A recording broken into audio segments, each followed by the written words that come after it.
இறைமொழி பேசுதே. விவிலியம் காட்டும் வாழ்க்கை பாடம் நாள் 31. இன்றைய நாளில் லேவியர் புத்தகத்தின் 19 முதல் 21 வரையிலான அதிகாரங்கள் எடுத்துரைக்கும் இறையியல் வாழ்க்கை பாடங்களை பற்றி கற்றுக்கொள்வோம். முதலாவது, தூய்மைக்கான நடைமுறை விதிகள். இந்த அதிகாரம் விவிலியத்தின் மிக முக்கிய பகுதிகளில் ஒன்று. இது 10 கட்டளைகளை அன்றாட வாழ்வில் எப்படி செயல்படுத்துவது என்று விளக்குகின்றது. முக்கிய அழைப்பு: உங்கள் கடவுளாகிய ஆண்டவர் நான் தூயவர், ஆகவே நீங்களும் தூயவர்களாயிருங்கள் என்று லேவியர் நூல் அதிகாரம் 19:2 அழகாக எடுத்துரைக்கின்றது. அயலான் மீதான அன்பு. உன் மீது நீ அன்பு கூறுவது போல உனக்கு அடுத்திருப்பவர் மீதும் அன்பு கூறுவாயாக என்பது இயேசு இதையே மிகப்பெரிய கட்டளையாக முன்மொழிந்தார். சமூக நீதி. அறுவடை செய்யும் போது ஏழைகளுக்காகவும் அந்நியர்களுக்காகவும் வயலின் ஓரங்களில் கொஞ்சம் தானியங்களை விட்டுவிட வேண்டும். நேர்மை.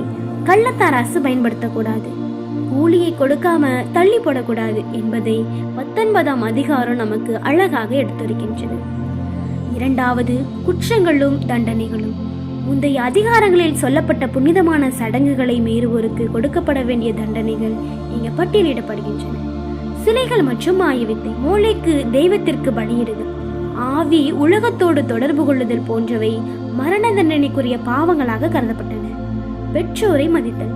தன் தந்தை அல்லது தாயை சதிப்பவன் கொல்லப்பட வேண்டும். தனித்துவம்.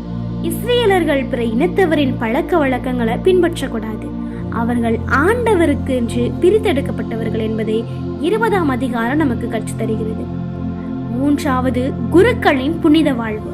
சாதாரண மக்களை விட இறைப்பணி செய்யக்கூடிய குருக்கள் அதிக தூய்மையை கடைபிடிக்கப்பட வேண்டும் என்பதுதான் இந்த அதிகாரம் வலியுறுத்துகின்றது.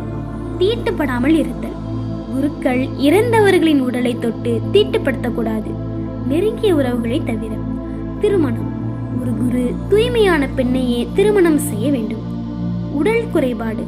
உடல் ஊனம் அல்லது குறைபாடு உள்ள ஆரோனின் வழித்தோன்றல்கள் பலிபீடத்திற்கு அருகில் வரக்கூடாது. அவர்கள் புனிதமான உணவை உண்ணலாம், ஆனால் பணி செய்ய முடியாது. இது இறைவனுக்கு செலுத்தப்படும் பணி குறையற்றதாக இருக்க வேண்டும் என்பதன் அடையாளம்தான். நாம் கற்றுக்கொள்ளக்கூடிய பாடங்கள். புனிதம் என்பது அன்பு. 19ஆம் அதிகாரம் காட்டுவது போல புனிதம் என்பது வெறும் சடங்குகளில் இல்லை, அது ஏழைகளுக்கு உதவுவதிலும் நேர்மையாக நடப்பதிலும் பிறரை நேசிப்பதிலும் இருக்கின்றது. பிரித்தறியப்படுதல். உலகம் ஒரு பாதையில் சென்றாலும் இறைவனின் மக்கள் பிரித்தெடுக்கப்பட்டவர்கள் என்பதுதான் 20ஆம் அதிகாரம் உறுதிப்படுத்துகிறது. தலைவர்களின் பொறுப்பு. குருக்கள் மீதான சட்டங்கள் அதிகாரம் 21 ஆன்மீக தலைவர்கள் மற்றவர்களுக்கு முன்மாதிரியாக திகழ வேண்டும் என்பதை உணர்த்துகின்றது. இந்த அதிகாரங்கள் நமக்கு கற்றுத்தரக்கூடிய வாழ்க்கை பாடங்களை நாம் வாழ்வாக்குவோம். இன்றைய நாளில் இறைவன் நம்மோடு பேசும் இறை வார்த்தைக்கு செவிமடுப்போம். உன் மீது நீ அன்பு கூறுவது போல உனக்கு அடுத்திருப்பவன் மீதும் அன்பு கூறுவாயாக. லேவியர் நூல் அதிகாரம் 19 இறைவார்த்தை 18.